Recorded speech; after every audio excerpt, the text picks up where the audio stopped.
Salut à tous, c'est l'Agricoq, j'espère que vous allez bien. Cette semaine, petit point technique sur la couverture du silo parce que plusieurs personnes m'ont demandé comment on faisait nous à la ferme, et c'est vrai que j'ai pas eu trop l'occasion de vous le montrer parce que quand on fait les ensilages, quand on couvre le silo après, il y a plein de monde, donc je me mets pas à filmer les gens, je me mets pas à filmer les voisins, donc voilà, c'est pour ça que je vous le montre pas en vidéo, mais donc là ça va être l'occasion de vous expliquer comment on fait nous sur la ferme, et surtout restez bien jusqu'à la fin de la vidéo parce que après je vais aller vous montrer les dégâts du vent sur nos parcelles de maïs. C'est assez impressionnant, donc restez bien jusqu'à la fin de la vidéo, mettez un pouce bleu, abonnez-vous si c'est pas encore fait, et on se retrouve juste en haut pour parler du silo. Allez, à tout de suite.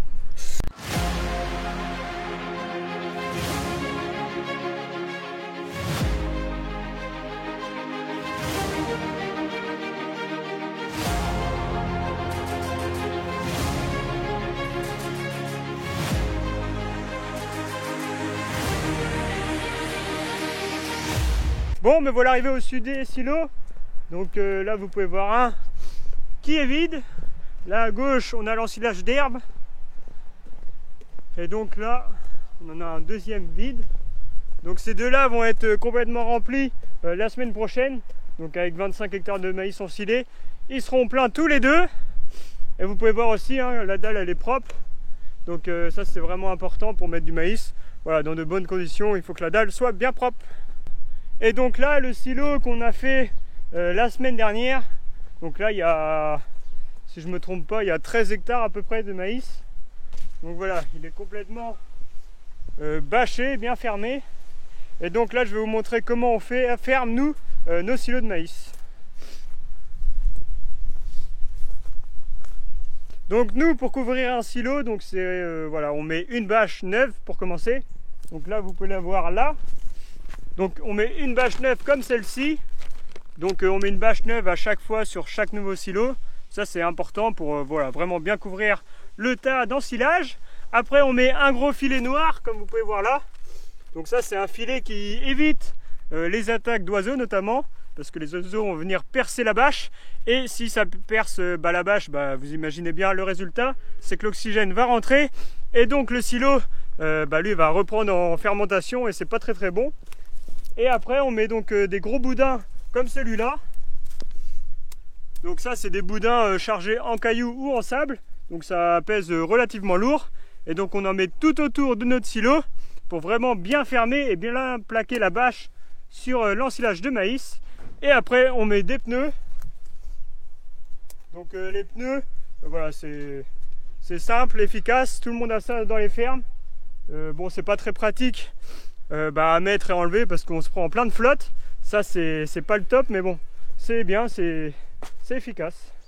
Donc où on met les boudins, donc quand on finit de mettre le maïs dans le silo, donc après on prend une pelle et en fait on retire tout le maïs qui est tombé sur cette rangée d'agglos là. Donc ça on le dégage bien, et comme ça après quand on va mettre la bâche, on va poser les boudins sur la rangée d'agglos là, et comme ça on est sûr que ce soit bien fermé quoi. Donc je vous filme pas souvent voilà, quand on couvre les silos après les ensilages, pour la simple et bonne raison c'est qu'on est plusieurs sur le tas à le faire. Voilà, j'ai pas envie de filmer voilà, les collègues qui viennent nous aider. Donc voilà, c'est pour ça que je vous le filme pas. Mais voilà, après c'est quand on est 4, 5, 6, ça se fait bien. Nous on a tous les pneus qui sont rangés bien comme il faut le long des silos, donc on a juste à les balancer sur le dessus. Donc c'est relativement voilà, simple, facile. Mais voilà, c'est du boulot quand même, faut le faire. Et surtout quand on balance des pneus, en général on a de la flotte dedans et ça nous rebondit dessus, donc c'est pas très agréable quoi. Donc quand on fait un silo, ce qui est important aussi, c'est bien entendu le tassage.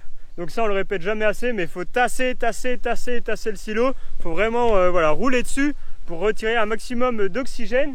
Et donc là pour ce silo là, donc pendant toute la matinée on avait le 6713 et le chargeur qui tassait le silo, donc qui poussait le maïs et qui roulait dessus.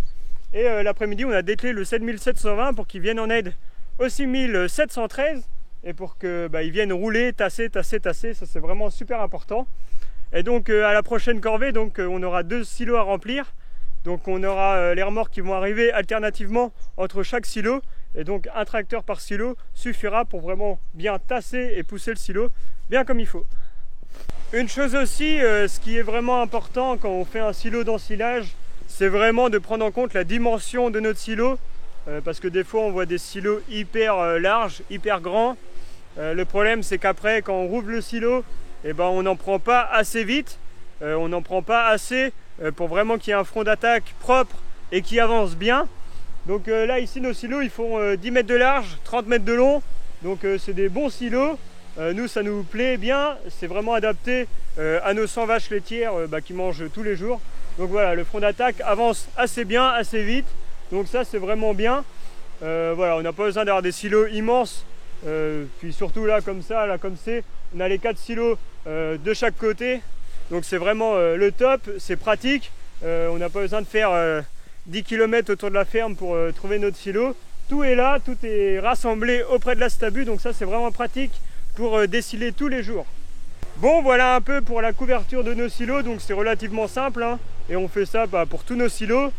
Après pour l'ensilage d'herbe, il nous arrive des fois de mettre du conservateur en plus, parce que l'ensilage d'herbe c'est plus compliqué à conserver, donc on met un conservateur pour être sûr de ne pas être embêté. Mais pour l'ensilage de maïs, franchement pas besoin, ça marche très bien comme ça. Bon, voilà un peu pour la couverture de nos silos. Donc là les 2 silos là seront remplis hein, pour avoir vraiment du stock toute l'année. Et donc là vous entendez à mon avis la route abuse. Donc elle est en train de laver le pick-up. Faut laver le matériel de temps en temps, c'est important. Et notamment le tracteur il va avoir besoin d'un gros coup de Karcher, parce que l'autre coup quand j'étais en train d'ensiler j'ai pris une grosse averse. Et en un quart d'heure, 20 minutes, le tracteur, je l'ai retourné de merde. La remorque, pareil. Donc voilà, il y a du nettoyage à faire avant les prochains ensilages. Mais donc là, tout de suite, on se retrouve au champ pour vous montrer les dégâts du vent. Allez, à tout de suite.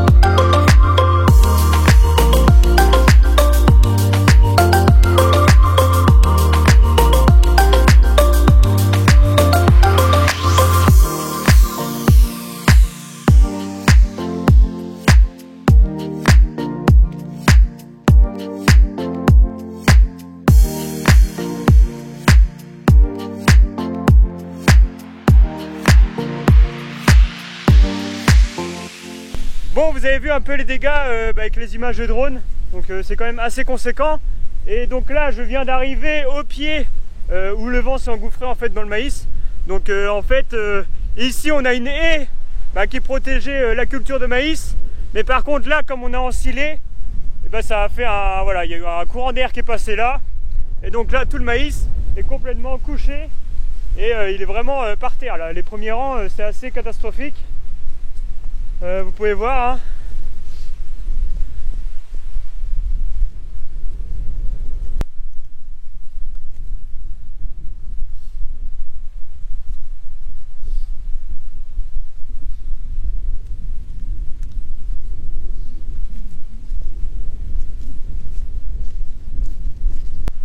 Donc là le maïs il est vraiment vraiment couché hein.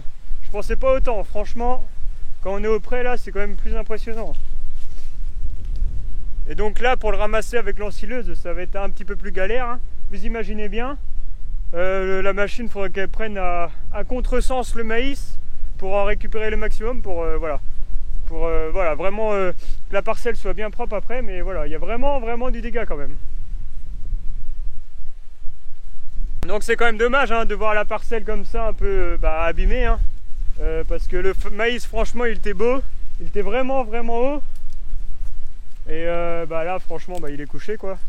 Mais donc on pense que ça vient de la variété de maïs, parce que là c'est du maestro. Donc la variété de maïs ici c'est du maestro. Donc là elle est touchée cette parcelle là.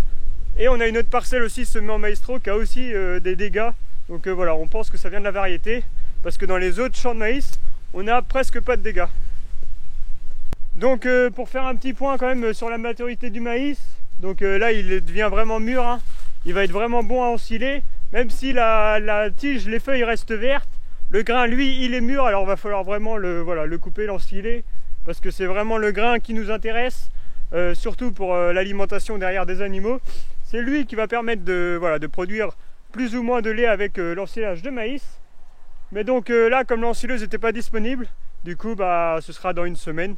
Mais bon, ça va le faire. Je pense que ce sera bien ensilé, bien comme il faut, à point, à 32% de matière sèche. Donc là, cette semaine, au programme, c'est vraiment ensilage, ensilage, ensilage. On a des ensilages mardi, mercredi, jeudi, vendredi. Vendredi, on a même 2 corvées d'ensilage chez 2 voisins différents, et même samedi. Donc voilà, c'est vraiment la grosse période en ce moment. Et c'est normal, hein, le maïs est mûr, faut l'ensiler. Donc voilà un peu le programme de la semaine. Bon, voilà pour cette nouvelle vidéo, j'espère qu'elle vous a plu. Donc c'était un petit point technique maïs entre les 2 corvées d'ensilage. Donc voilà, et je voulais aussi surtout vous montrer les dégâts du vent de ce week-end. Vous pouvez voir là, le maïs il est complètement couché. Donc voilà, n'hésitez pas à partager la vidéo si ça vous a plu, à poser des questions si vous en avez. Et je vous dis à la semaine prochaine pour une nouvelle vidéo. Ciao!